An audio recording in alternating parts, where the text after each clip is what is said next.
Yeah, but I do realize that some days it's 90-10 and some days it's 10-90. You give what you can when you can. I think about, just sitting here preparing for these discussions. We've got board meeting in a couple of days. And so, you engage, it's like bobbing and weaving every day. You go deep, you come back up. But that's part of the skill of being a CEO and being in jobs like this. And what I think is so wonderful is that women know how to do it better than anyone else, because we've been bobbing and weaving for years. We really have. And so it's a natural. It really is a natural. Well, another great little segment from Roz Brewer. And she's over at Walgreens now, which if you haven't bought your Walgreens stock yet or haven't made that switch from CVS to Walgreens, do one or the other or both. I did go ahead and pick up a little bit of stock, just sort of my way of telling the board over at Walgreens that I appreciate them making the move to put a woman who's very capable, very ready, and in a much needed role, something that not only the company Walgreens needs, but I think the general public just needs to see more women of her caliber in that type of role. And so speaking of which, women in that type of high caliber role, bobbing and weaving, today we want to talk about the professional services, which I get a lot of calls from people, and they'll say, hey man, an entertainment lawyer, or do you know someone that can help me with intellectual property or trademark, or, these types of things. So essentially their idea, and these are folks that use their creativity to make money. And there's not a whole lot of people that I can recommend, to be honest. Over the years I've met a lot, but I haven't had the opportunity to work closely with enough of them to really learn sort of what their makeup is, and right along with what Roz was saying, able to bob and weave. And so today I'm excited to bring somebody in that is able to bob and weave. And so anybody that's got an interest in knowing more about entertainment law, intellectual property, sort of how to turn their creativity or business ideas that they're generating here into something that actually translates to improve size inside their bank account, I've got an exciting guest for you guys today. And she's not only an amazing lawyer, but also a good friend of mine, and it's Shay M Lawson. So why don't you all go ahead and bring her in, and I'm going to brag about her while she's on air. How are you? Beautiful. I'm well. How are you? I'm good. I'm glad that we finally get to do something like this. Yeah. It's been a long time coming. And so, I was like, all right, well, what do I need to do to prepare for this? Because, this is like, for me, like, you're an all-star. And I don't think people realize when Billboard Magazine says this is, one of the top entertainment lawyers in the country, that's a big deal. I mean, how's that feel for Billboard to say? I'm sure you've got to be proud of that. Yeah, it's always great to be recognized for your work, right? And I'm 11 years in this July, and for a lawyer, that's still really young in the game. Like, it's still just, your feet getting wet. So to just be on the list beside entertainment attorneys that I was looking at when I was in school, and just even doing deals with them on a daily basis, it's always an honor. Like, it feels great. Like, I'm not gonna downplay it. I'm very just ecstatic and just flattered by the honor. Yeah, well, that and SuperLawyers, and you've got clients that have connections with Nike, Discover, Microsoft. I mean, you're out there in sort of that Fortune 500 world, and connecting your clients with that Fortune 500 architecture, that system. That is something that is really top of mind for us right now, because it's a system that, let's face it, just has a lack of people that look like you and me. And specifically more right now, this is about women and women in those roles. I know you said it's 11 years, but maybe some perspective from you on what you've seen change, since you've entered this industry, and maybe some of the things that you'd like to see, continued improvement on. Yeah, I think, of course, this year, and when I say this year, I mean 2020 over to 2021, where we have significant movement in the Black Lives Matter, and now all of this corporate commitment to diversity and renewed interest in bringing people of color to the forefront. I think something that I see that is dramatically different this time around, as opposed to other iterations of it, is that they're putting their money where their mouth is. You have Rosalind Brewer right there. Like, you have these women, you have these CEOs. Before we got on, I just saw that 4 out of the 6 law schools that are in DC, so top law schools in the country, 4 out of the 6 deans of the law school are African American. And I remember when I was coming out of school, we didn't even have a Black professor. Yeah. We didn't even have a Black professor at school, much less the dean. So there has definitely been a huge shift. And I think that there's been some really powerful voices that have come to the stage to say, hey, we're not going to wait for our time in line anymore. If you're not going to give us the seat, we're going to take it. But when we take these seats, we're going to make some really powerful moves. And so I think that's been a huge thing. Yeah, and it feels for me a little bit less theatrical now. It's not the pat on the head. It's just sort of a manufacture to the appearance of control, because we're starting to see people of color, men and women of color, placed into roles where they're actually the final decision maker, which is where I think that's the key difference. Because let's face it, if our ideas about being more diverse or being more inclusive, in the way that we approach business, can get shot down at the top, well, then those ideas never make it out into the market. But if we are the top, well, then those ideas tend to not get shot down, and we'll see a little bit more diversity in terms of how these big corporations are dealing with us in the smaller communities, which is really where we need to see the increase.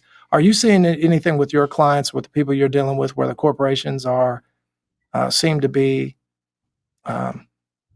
maybe being a little bit more accountable for making sure they're being inclusive now, or what?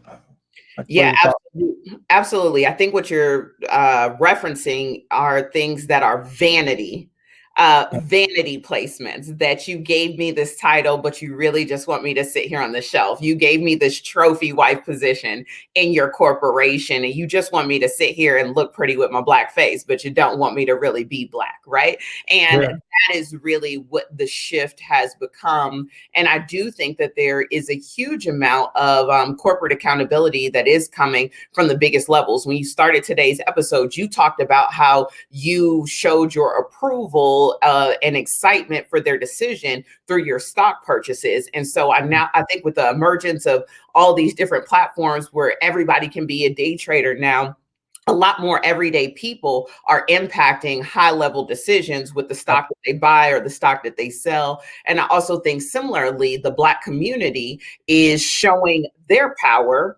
through either social media or boycotting. And there is a real difference in these companies where they're not asking my clients, who are these influencers or these celebrities, to just be the face of it. Number one, my clients are always very clear that they will not just be the face of something. They want to be a true partner with a voice. And these companies are coming to the table saying, yes, we absolutely want to know. What is your input?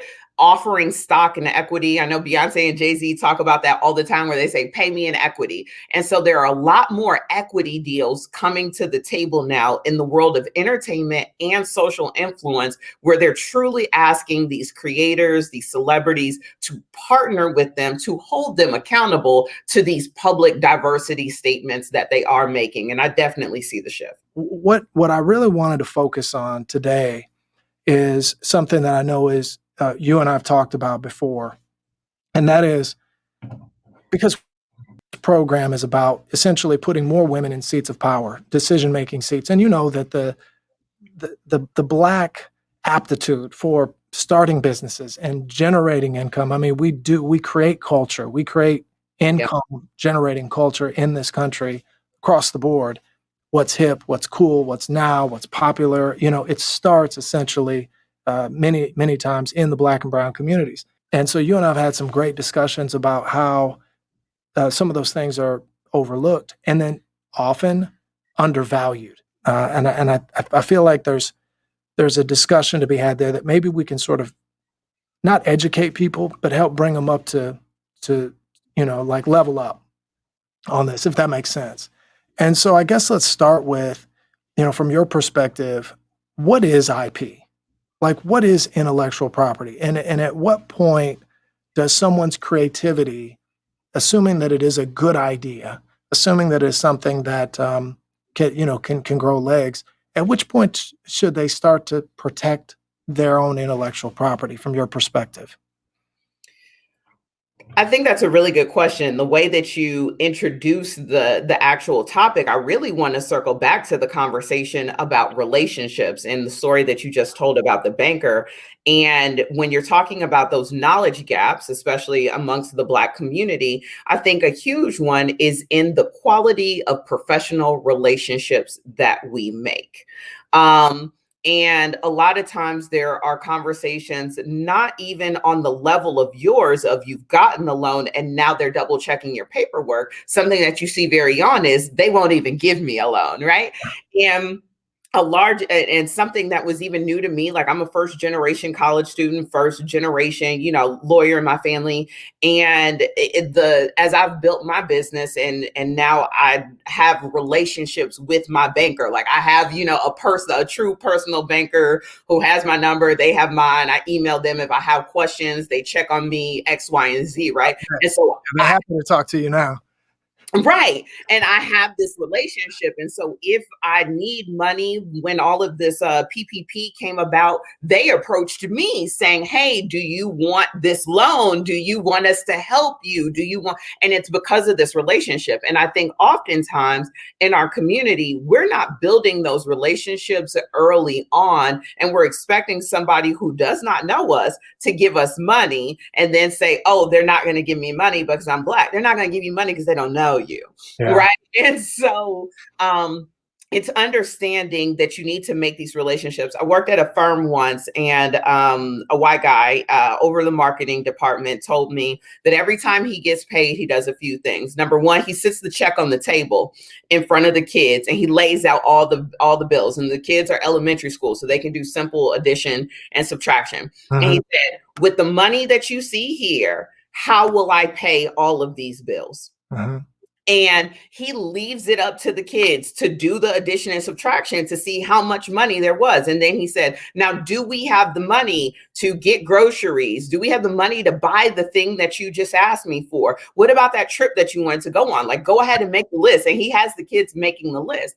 And then he gives them their allowance. And so number one, they have clarity on how much money is coming into the household. I feel like Black households are like, don't go in my purse. Don't worry about it. It's either I have it or and then the second thing that he does is he gives them an allowance and he tells them to break it into, your charity, your savings, your income. And he walks them into the bank every single pay period and allows them in person to make the deposit. And he said his dad did the same thing. And his father's father did the same thing. And they have had the same family banker for generations, that when his kids walk into the bank to ask for a loan, they know them because they've known them as children, that they've spent their entire lives in the bank. And I think that we need to transition that mindset ourselves of like, you may not have an idea for a business today, but you may have it in the future. Start making these connections and going to your Chamber of Commerce free events that happen once a month and these things. And so when you're talking about now transitioning to your question about IP and protecting it, the same way the bank wants to protect their money and their interest, you want to protect the business that you're building. You can only get finance when you have something of value, right? And you believe that your idea has value. That idea or that concept or that service offering that you have that has value, that is your intellectual property. Yeah. And how you differentiate your product or your service from others on the market that are offering the exact same thing, that is your trademark. So everybody talks about blue magic, like that is a trademark. Many people were on the market selling that same product, but how did you differentiate it? How did you make it different? Those are going to be your trademarks, which is completely different than your business name, which is completely different than the actual creative content itself that's going to be protected by copyright. And you know what will happen inevitably is you're going to have some people that say, hey, this is way above my head. I don't understand this stuff that Shay M Lawson is talking about, or Justin, a lawyer, is talking about. But you got Google and you have an imagination. So when I see that you've already solved problems, when you're a problem solver, which clearly anybody that's out there innovating or creating is, and I find the people that are highly creative are more difficult to work with than people that are not. And the reason for that is people that are creative, let's face it, they've spent their life creating and solving problems, sort of creating their way out of situations. So if you're creative, a self-proclaimed or recognized externally as a creative, but yet when it comes to these types of things, you can't create a way to build at least sort of a foundational understanding of some of the things that we're talking about with that Omnibox on Google. What are the 5 things every business owner overlooks or startup overlooks? Or what are the 3 things I need to understand about intellectual property? Like, I don't know what to tell you. It's kind of like Cardi B, figure it the fuck out. It's really like that kind of simple, because that foundation will allow them to take what you just said and it actually comes into their head the second time or the third time. It's not the first time, because the first time you were actually doing some research and some reading on Saturday or Sunday or after work or whatever on your own.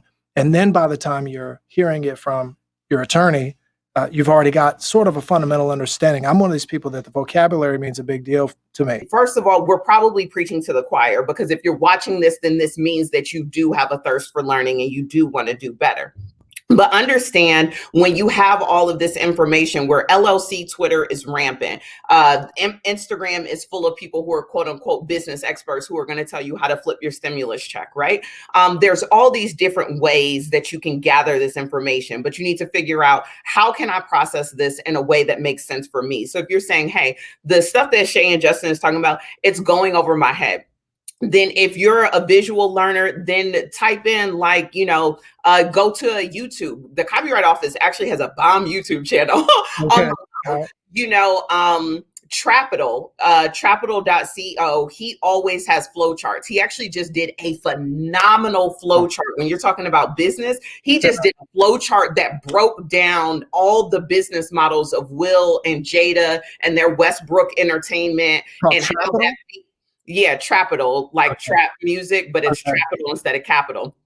And he's done the same kind of flow charts with like Issa Rae, and how she has like Issa Rae Productions, the Patreon, Radio the Music, her HBO deal. He does, if he's obviously a visual learner, because every time he breaks down somebody's business, he does it in a flow chart. So you need to figure out somebody who speaks your language. And it may not be reading a book. It may not be going to a seminar. But remember, I said, go to that chamber of commerce, go make these relationships. When I was building my firm and I have questions, I know people like Justin who have successful firms. I've called Justin, me and Justin have had conversations like, hey, how did you market yourself? How did you build this out? So what did you do with your content? And so that may be the best way that you learn, is that you're following somebody's example. Some people learn by doing, right? And I think that's how a lot of creatives are. They're tangible. They need tangible things. They need to actually do. So if you know that you learn by doing, why not shadow somebody? Why not see somebody who you respect? And instead of blowing your money on brunch or happy hour or, that table at the club, now that the panoramic is over, spend that money and take that person to a nice dinner. And don't pick their brain for free, but literally take them out. And just like Justin said, be prepared with very specific questions that show that you've started your journey, and really hone in on what it is that you need help figuring it out. Don't expect a handout, but people are more than willing to share the wealth. And if they're not, then they're the type of person who you actually shouldn't be spending your time with anyway. That's a great point. What responsibility do we have to make sure that people are speaking in their own language? I can speak Ebonics, I can speak Queen's English, but I don't think everybody should have to come into rooms with folks like you and I and have a conversation in Queen's English. And I feel like sometimes the Black folks I talk to, literally, when they want to ask a question about a trademark or patent law, they hold back because they're like, well, I don't know how to ask this. Ooh, that bothers me so much. And it happens when people book me for consults. And sometimes like clients, when they're early on and they're still feeling me out, they don't quite know me just yet and my personality. And they'll come and they'll stumble through their words, or they'll send me a really formal email. And I'm like, the fuck are you trying to say? I'm like, let me lawyer this. I'm the lawyer here. You're paying me. You're paying me to be the lawyer. Like, what are you trying to say here? Like, I tell people, just say it in regular words and let me lawyer it. I can figure out the lawyer language of it. I just need to understand the problem that you're having right now. But I also think that that's an access thing, right? where I can have that conversation with somebody who looks like me or somebody in my age demographic or whatever, but how many of us were there before there were us, right? And so I can have that level of comfort because I am a young Black woman and I can talk to you, on that level where maybe prior there weren't people who look like us. So I think that that's also like seeking out professionals in your spaces. My CPA is Black. My financial advisor is Black. Like everybody, and I talk to people on those levels. And so I think that that's one thing that you need to find people who you can talk to on a particular level. Don't ever let the fact that you don't speak the Queen's English stop you from succeeding. And if there's anybody who I feel like embodies that, is look at Cardi. You mentioned Cardi B earlier, and Cardi is who she is authentically on every level, every space that she's in, whether she's talking to Joe Biden, Bernie Sanders, she's talking about the census, whether she's talking about WAP, whether she's selling Pepsi. Cardi is the same over and over and over again. She never compromises who she is, and she is one of the most successful business women in the game. Yeah. And so if there is somebody there who's feeling like, oh man, I have this great business idea, but I'm not buttoned up, I don't belong in this room. When you're talking about mindset, when you said like you're setting yourself up to fail and you have that culpability and maybe it's negligence, that's those things that we're talking about there. Those are those mindset things that subconsciously sabotage you because you tell yourself you can't, when you're the person telling yourself that you can't, when there's nothing that should be stopping you. What about I guess from the perspective, say, take Cardi, for instance, when I hear Jay-Z talk now, who, oh, by the way, smashed everybody in Q1 in terms of private equity and return on his investments. I mean, he's absolutely crushed it. The first quarter belongs to him, and I can think of Chamath, Palihapitiya, and these other guys that Jay won.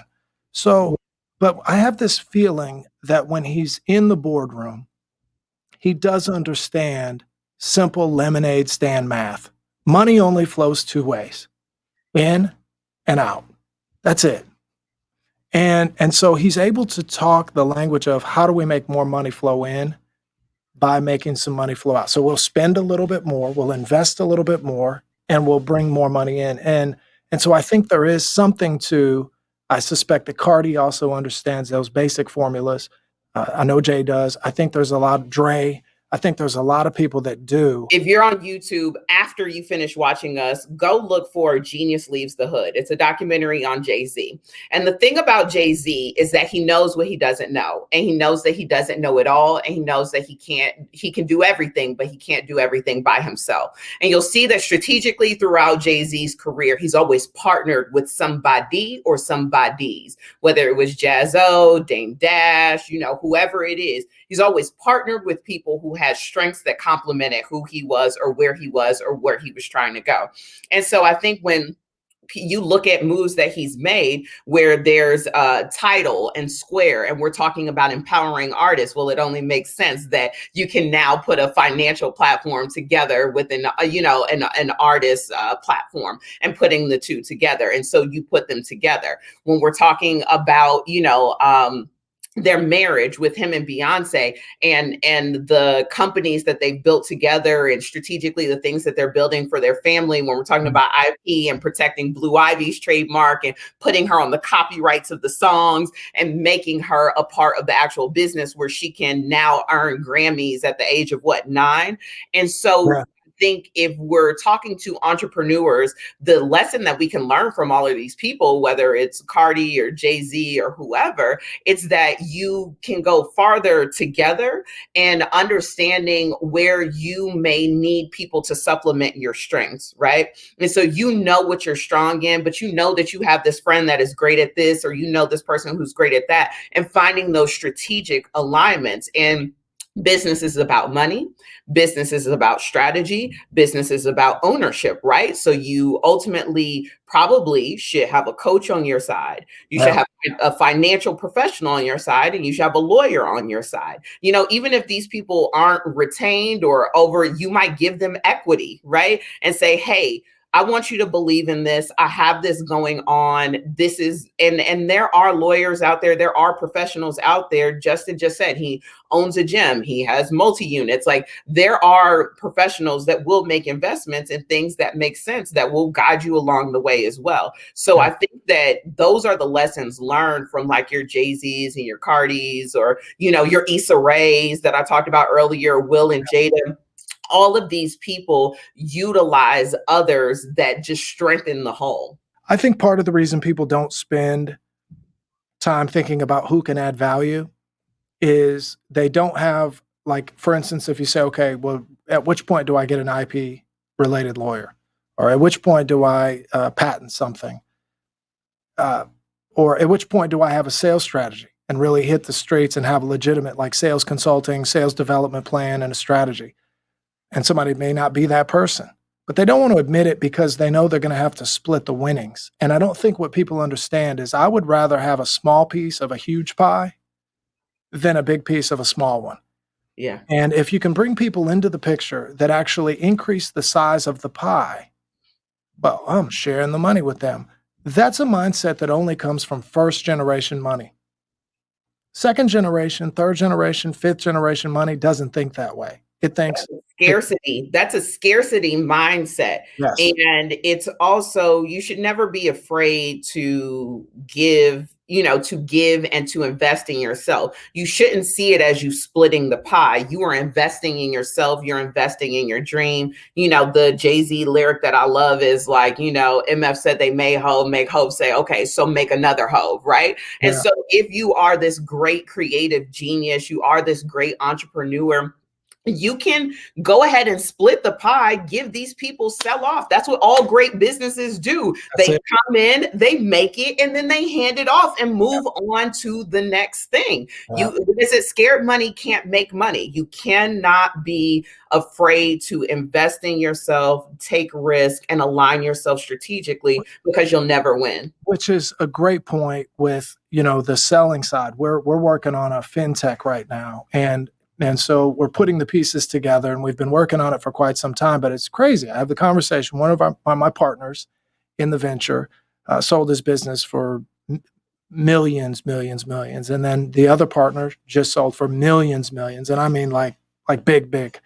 And the very first conversation that I had with them, because it was, honestly, it was my idea, but I was like, I don't know how to do some of this. And the banking side of things, the credit card side of things, the processing side of things, all these fees and all of that stuff, I just don't understand that. So I was finally connected with the right person.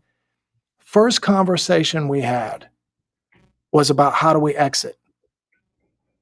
Literally. And this is the mindset of these guys, is like, okay, not just how do we start this thing up? Oh, it's a startup. Yeah, it's for sale. That's the reason you start it, is to cash out. You didn't make the money at the table in Vegas unless you leave with the chips. Woo, I was just about to tell you that. So that's where I was. That's where I was last week, and we were playing roulette. And so I'm there with my husband, we're playing roulette, and I kept playing the edges. If you've ever played roulette, there's a box with numbers, and you can put your money on the number. You can put your number in the center, but you can also play the edges, where you can play a whole row. You can play multiple numbers. When you play the edges, you play the rows. So that's what I was doing. And I mean, I was blowing money fast, like I was Rick Ross, like I was MC Hammer. I'm blowing money, but I'm getting these little wins. So, I'm getting these little wins. And so I'm like, yeah. And he literally said to me, my husband leaned over, and the dealer even said it to me. He said, you will never win playing the edges. You are killing yourself slowly. And the dealer chimed in, and she said, you're just trying to stay in, but you'll never win. You can always stay in playing the edges, but you're never going to win. You're slowly chipping away at your aim. And that's really the thing. If you don't get off the edges, you're never going to win big. Yeah. Wow. Playing not to lose instead of playing to win. And that's another story. It's interesting because I can almost always find a situation in life that we do every single day where we play to win. And then you go to an area in business where we play not to lose. And I said, why don't you just play it the way you play life? Like, you played life to win, but you played business not to lose. And so if you just take the formula and apply it in business, you'd have twice, 3 times, 4 times the success. I am going to segue us back to that, not wanting to bring in the right partners, because I think it speaks to, if businesses are going to exit, like for instance, in my situation where the very first conversations we said, okay, we get this thing started up, we get it normalized, optimized, and to where it's actually operating, bringing in cash flow. Mm-hmm. And at a certain point in time, we sell. Well, you have to sell. You're more valuable if you're trademarked.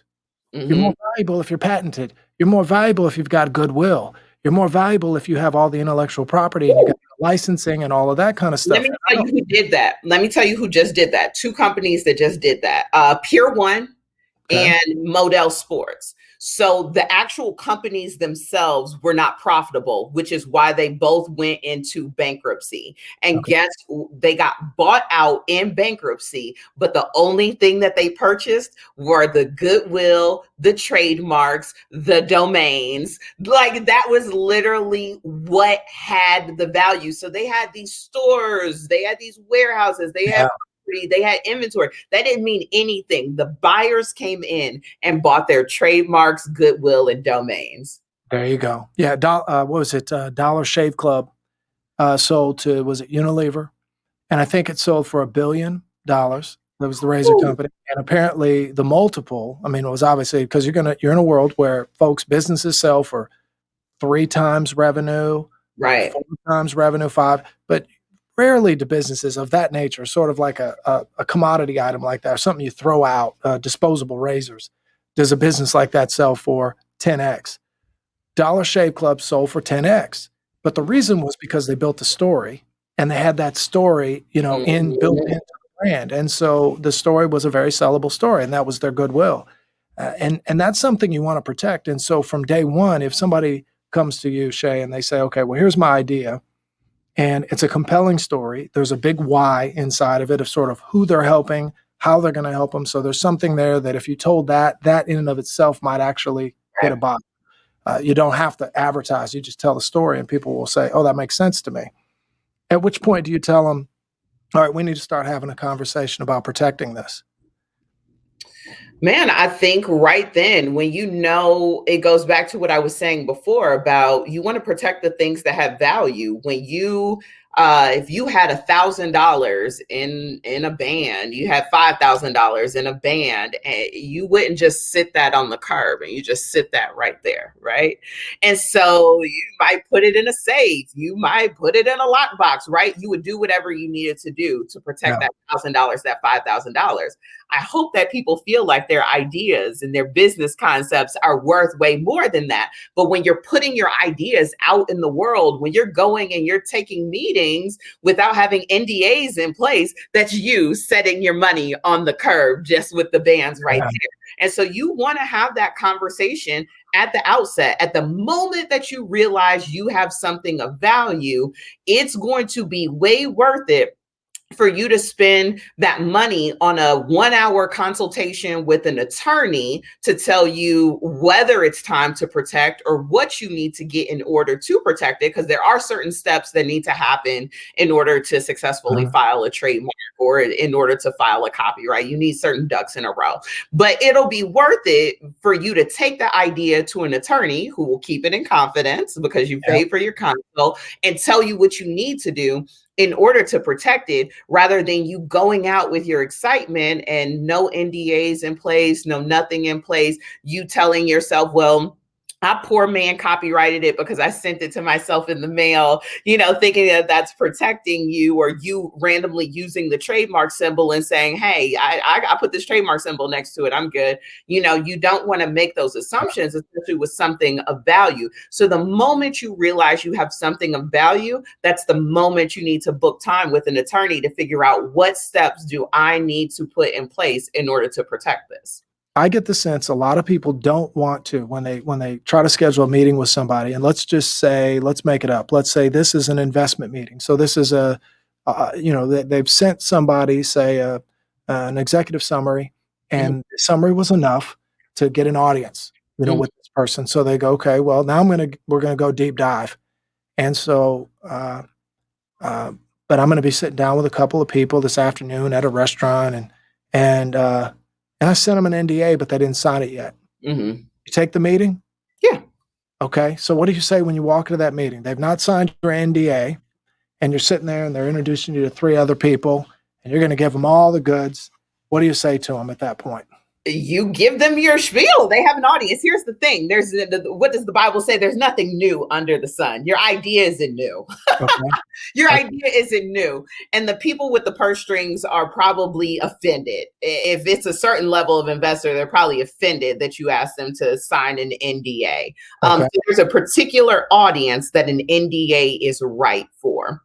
But like an investor, a lunch meeting, a pitch competition, no, you are asking people to buy into your idea. So you go ahead and you tell them their idea. If they have the money, they can go execute it. But at the end of the day, they're not you, right? They don't have your story. They don't have your background. You know, that's why people buy Dollar Shave Club instead of Bic or, Schick or Gillette or whatever, right? Yeah. And so, stop. I want people to stop being so upset. I have people call me and they cry and they're like, somebody stole my idea. This was my idea. And I told them my idea and they took it. That's not the purpose of an NDA at that level, at an investment level. The people that you want to sign an NDA are people realistically that you have working with you that know your sauce. You can't get my sauce from a lunch meeting, but you can get my sauce from being my assistant, from being my intern, from being around me all the time. If I'm now hiring you to do my graphic design, you are now privy to something that I'm planning for the future and I haven't launched yet. And so now if you, out of being a hype beast as the graphic designer, do a work in progress on your Instagram where it's like, man, I'm so excited working on this body district or whatever the previous name was, project for Justin the Lawyer, right? And this is before you got your trademark search done, they're putting you on blast, before anything. And the graphic designer is just grateful for the opportunity to work with you, right? And so those are the types of people who you want to sign an NDA, somebody who can really put in jeopardy the sauce of what you have. Don't worry about the overarching idea. I want you to protect the process, the underlying things. How do you actually make the Pepsi? What are the 7 spices in your fried chicken? The people who have access to that, those are the people who you need to sign an NDA, not the guy who you're trying to get to fund your KFC startup. Okay. Yep. All right. That's helpful. And I think people should have an NDA though, right? Like just in case, like if you, for instance, start a business, you should have a folder, a file on your computer, and you've got some basic documents inside of there so you can pull at a moment's notice. Is an NDA one of them that you should have just in case? Oh yeah, absolutely. Just like I said, you want this for bare bones, bottom level. When I'm telling you, no, Gary Vee's not going to take a meeting with you. I actually think he's done a video about the fact that he won't sign NDAs. I know Amazon does a lot with small businesses, and there's actually a huge lawsuit that's going on right now where they did sign an NDA. They took a meeting with the team who created the original version of the Echo Dot. They did not take on that team, and then they created the Echo Dot, and they're now, in a lawsuit. And I want to say that maybe one person at Amazon signed the NDA, but then when it was the day of the meeting, they told them up front they would not honor the NDA. They went ahead with the meeting, and Amazon created the Echo Dot from these people's idea. So, yeah, when you get into that realm, that's the litigation, all the documents from it fit in the back of an 18-wheeler. That's just so far out of my league, but I've seen it. And some of those cases go on for months and months and even years and years, but definitely years. I want to go back to the folder. So in your folder, absolutely the things that I would say are having an NDA. Okay. Have an independent contractor agreement. And so when I brought up that example of the graphic designer, a photographer, an assistant, a virtual assistant, those are people that you want to have clear contracts with that specifically state how much they're getting paid, what they're doing for you, what you're doing for them, how you can get out of the relationship if it turns bad, and most importantly, who owns the final product. Because absent a signed agreement saying that you own it, it does not matter that you paid that photographer. It does not matter that you paid that graphic designer for the logo, because under copyright law, the person who made it owns it, unless there's an agreement that says otherwise. So you want to make sure that you have that independent contractor agreement in place. And, you know, of course, although Justin and I are lawyers, we're not your lawyers. So if you're watching this, it's just for information purposes only and does not mean that it is individualized legal advice that fits every situation. So there are going to be other documents you might need in your folders, but those are going to be the two, the NDA and the independent contractor, that I would say for most people. Because we're talking about that, I want to get into websites, because I think this is an area where I always get concerned when I'm talking to people. I go, well, where's your domain? Who has access to your domain? Where's it hosted? You know, who bought the domain name? And so any thoughts on that? You know, because I see people that essentially just hire somebody, that person buys their domain name for them. That person then has the login to that domain, the registrar, the hosting of the domain. So they point it somewhere, host it there, then they build your website. And here you've got this web developer that literally is controlling, you know, your brand, your goodwill, your storefront. And so independent contractor agreement to address those types of things as well? Or what are your thoughts? Yeah, I think that you should absolutely have a contract in place with the person who is doing your web design. And the thing is that at a certain level, that person should be giving you a contract, and you should actually be weary of doing business at that level where you're handing over such sensitive information and getting very specific work done. How is that person operating a business without a service contract? Like that should be such a red flag. Like how are you doing business without business agreements? Tell me more. Like this invoice is not a business agreement. So number one, I would definitely say only do business with someone who has an agreement. You want to clearly have in that agreement the fact that they will protect your confidential information that they will inherently be privy to, because you need to hand over these passwords and these things like that for them to actually do their job. But the other thing that I personally do, because I do have web developers and things like that, I actually have created a webmaster account for my business. Okay. And then I have specifically linked my actual domain purchases to the webmaster address, right? Okay. And then, so I hold behind the scenes all of the access to my email because it's controlled on my corporate email. Right. I've now purchased it through that webmaster address. I only give the graphic designer the webmaster email and login, because I know at any time if I lose control of this, or this goes sour, or this doesn't go the way that I want it to, I'm controlling it on the corporate side. I can always change the webmaster password. Yeah. I can always delete the webmaster email, so I can recover all the rest of my details via the webmaster. But I would always tell people, you buy your own domain. Don't let somebody else buy your domain. And number two, create a separate email account with an address that you control, that you can give to third parties when they need to access something. Yeah, and it's secondary access. It would be not managerial in scope, but maybe somebody gets the ability to go in and view, or make some slight changes, but can't make any administrative changes. And like you say, the master account should dominate. I don't give anything that we've got trademarks on. Nobody has access to the passwords or the user account information for any of those registrars. And as a general rule, the reason I don't share any of that is because if something goes wrong, I don't want to have to look to where to point the finger. Solving problems quite often is a sort of a process of elimination. When you run into an emergency situation, you want to know where to go immediately so that you can fix it.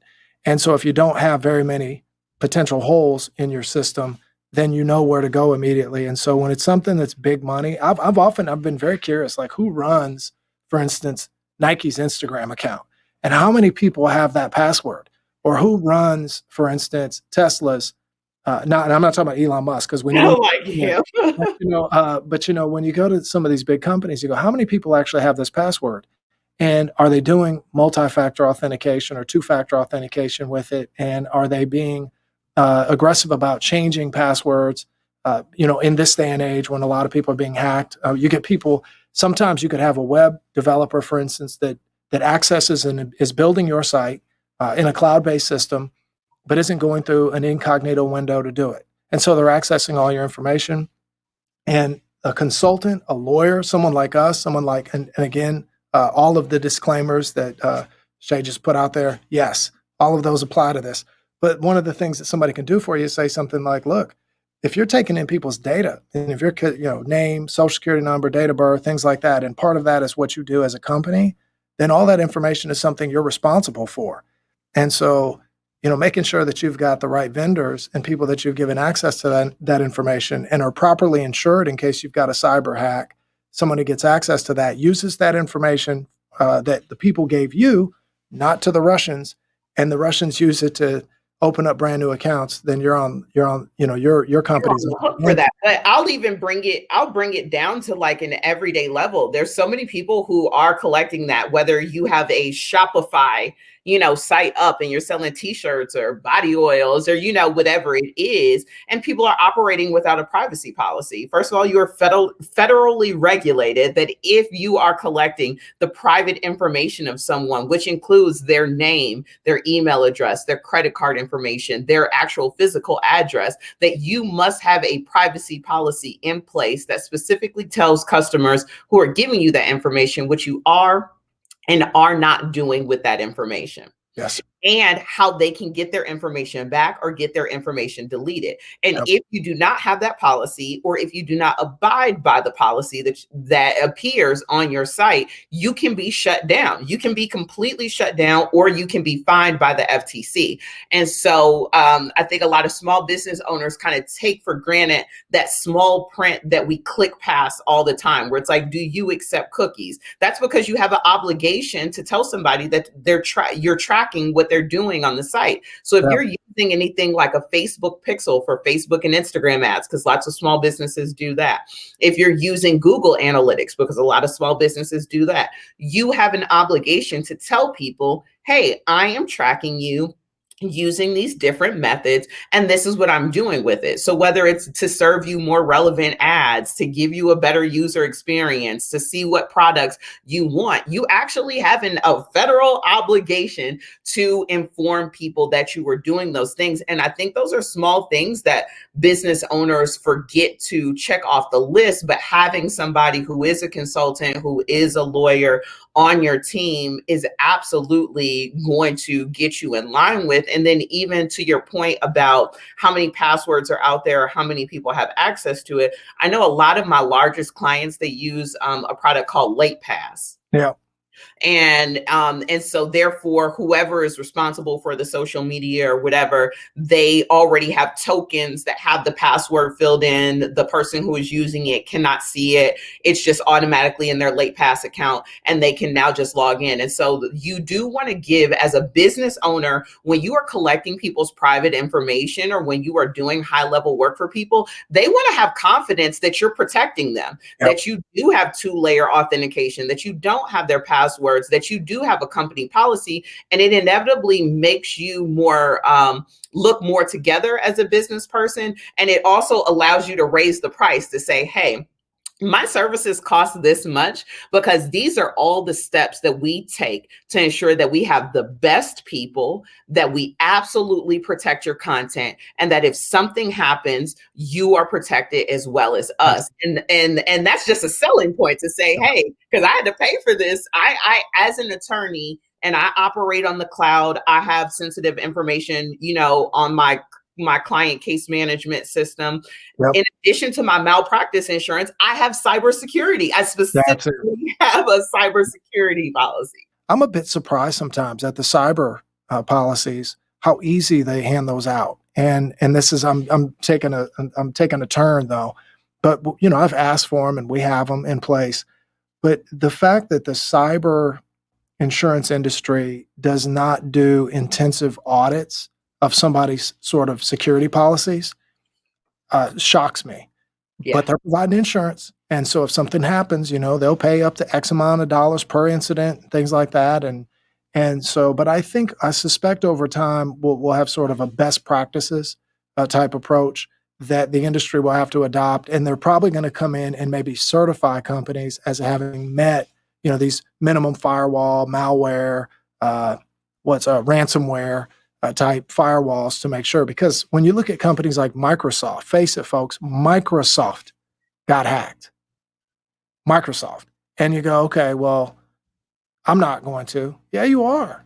It's not a question of if, it's when. It's when. That's everything in the scope of business. And so when we're talking about at the beginning, just to bring it all together, because I know we're getting close to the end of the time, is that when you were saying, people they hesitate to do certain things, or they don't invest in certain things.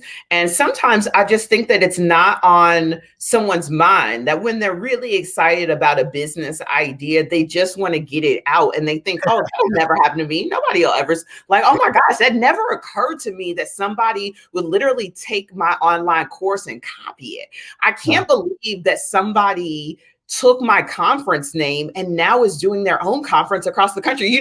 These are things that I hear all the time of, like, I made these t-shirts and now there's like a random company on Amazon selling them. And it's literally that it never crosses their mind that it could happen to me. I think that I hope that the largest lesson, if somebody is listening this far in, is that as a business owner, it is your responsibility to prepare yourself for the worst. You can't just prepare yourself for the fun and the sexy and the launch and the ribbon cutting and the marketing and you got to prepare yourself for the worst. But when you are preparing yourself for the worst, you're inevitably also preparing yourself for the best, because you're preparing yourself and laying the foundation for the things that have the true value, which are your goodwill, your trademarks, your IP, the actual strength of your business. Nobody wants a business that is shoddy on the inside. And anybody that elects to take a look at possibly acquiring a business, because that's the way companies grow these days, is through mergers, acquisitions. Some people reach a plateau and say, look, the only way we're going to actually increase top line revenue with this company is if we buy somebody else, which means your business could be a target for an acquisition. When they come in and look inside of your company, and they will, because they can look exterior, really from afar. But when they decide to spend the money, whether they've got the cash or they're gonna do it on debt, or maybe take equity. I wouldn't take equity in a company that had shoddy back end, the backside of the house, accounting, bookkeeping, legal, regulations, all those types of things, the trademark, the goodwill, all that stuff has got to be clean. And so I think that's an important point. Look, you and I went here a lot further than I thought we would. And there was a lot of topics we didn't get to, which leads me to believe that at a certain point in time, and I've said this with a couple of the guests, not everybody, but a couple of the guests, that, I think we probably need to do something else later. And maybe like a clubhouse style thing or something like that, where we just maybe take some of the more snackable parts of this, or give the audience the ability to ask some of the questions, and we can fire back. But I'm so glad you made some time for us today. And I know you're busy. You got a extremely, when we were trying to figure out a place we could fit in with that busy schedule of yours, and that's good. From one business owner to another. I love when, my friends, when people that I respect in business are busy, because if it's good for you, it's good for us. It means things are moving. So congrats to you and all the accolades here lately. I think if after people, so maybe when I introduce Jim, people are going, whatever, this, that. But you listen to this woman and you go, oh, okay, this is the real deal. This is the real deal. And Shay M Lawson is somebody that I think you're going to continue to see and hear.